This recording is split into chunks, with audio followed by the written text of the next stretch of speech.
गुरुदेव, हमारा सबसे पहले आपसे सवाल है, आखिर क्यों हिंदू राष्ट्र की जरूरत आन पड़ी? क्या हिंदू धर्म संकट में है? बिल्कुल नहीं। हिंदू राष्ट्र की परिकल्पना क्या होगी और आप इसे धरातल पर कैसे उतारेंगे? पहला प्रश्न का उत्तर लीजिए। हिंदुओं के ऊपर कोई संकट नहीं है, न था, न है, न हिंदुओं पर कभी संकट हो सकता है।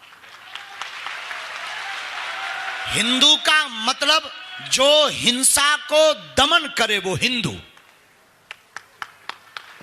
दूसरी बात, हिंदू राष्ट्र की आन क्यों पड़ी?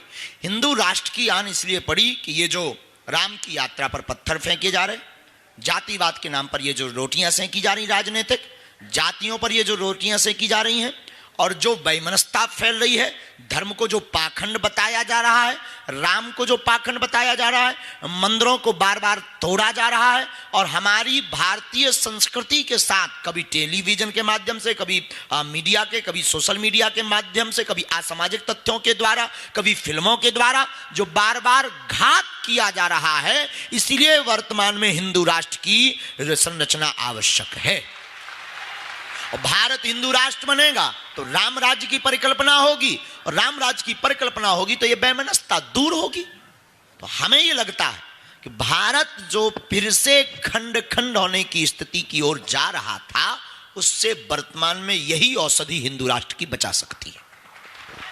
अब आपने कहा कि धरातल पर कैसे उतारेंगे? धरातल पर उतारने के लिए यहां जितने भी लोग बैठे हैं, हमें लगता है कि धरातल पर हिंदू राष्ट्र की बात उतर चुकी है। आप माइक लगा लीजिए अपनी पत्रकारिता का। जिसने टेलीविजन देखी होगी 2 महीने में, जिसने देखा होगा, वो जय श्री राम बोलेगा तो बाद में हिंदू राष्ट्र हो ये मांग भी करेगा, और बची खुची कसर भी हम पूरी करके ही मानेंगे। आप तो भारतीय हो, बिल्कुल, और आप हिंदू हो, बिल्कुल। तो क्या आप नहीं चाहते? चाहते हैं। बस यही धरातल पर उतरना है। डॉक्टर साहब, आप चाहते हैं? आप चाहते हैं? चलो ये छोड़ो, ये तो बहुत लॉजिक हो गई, क्योंकि ये लोगों को लगेगा। इस्माइल भाई, आप खड़े हो, क्या आप चाहते हो अब हमको सुनने के बाद जिस प्रकार हमने कहा है? नमस्कार गुरुजी। नमस्कार।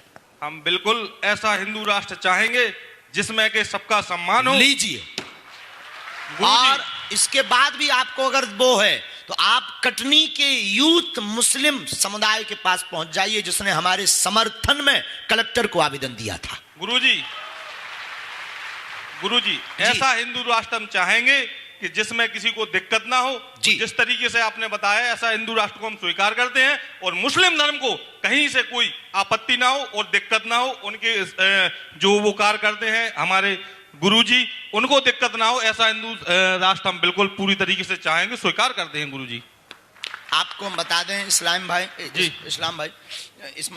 कि हमारे हिंदू राष्ट्र में किसी भी पंथ को नुकसान नहीं, अपितु हमको और तुमको जो लड़ाया जाता है, जी गुरुजी, और जो बीच बीच में जयचंद पैदा हो जाते हैं। जी भाई, आपने तो कभी पत्थर नहीं, आपने तो हमारी यात्रा पर फूल फेंके हैं। हमेशा सब गुरु का सम्मान करना, सबका आपने सम्मान किया है, सिखाता है। हम वही चाहते हैं कि अब ये वैमनस्यता दूर हो, अब हर यात्रा पर फूल फेंके जाए। बिल्कुल गुरुजी, धन्यवाद, स्वागत। अब आपको उत्तर मिल गया।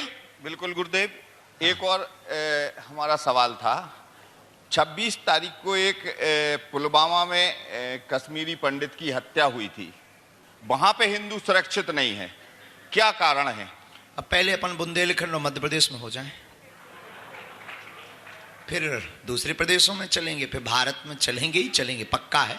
वहां भी कोई ना कोई बब्बर शेर होगा, क्योंकि एक धीरेन्द्र कृष्ण से काम नहीं चलना है। एक धीरेन्द्र कृष्ण बागेश्वर सरकार से भारत हिंदू राष्ट्र नहीं बन पाएगा। हर प्रदेश में एक धीरेन्द्र कृष्ण बागेश्वर बालाजी का कृपा पात्र चाहिए। हर प्रदेश में नहीं, हर जिले में चाहिए, हर गांव में चाहिए, और हर घर में चाहिए। अगला सवाल फिर लेंगे। धन्यवाद।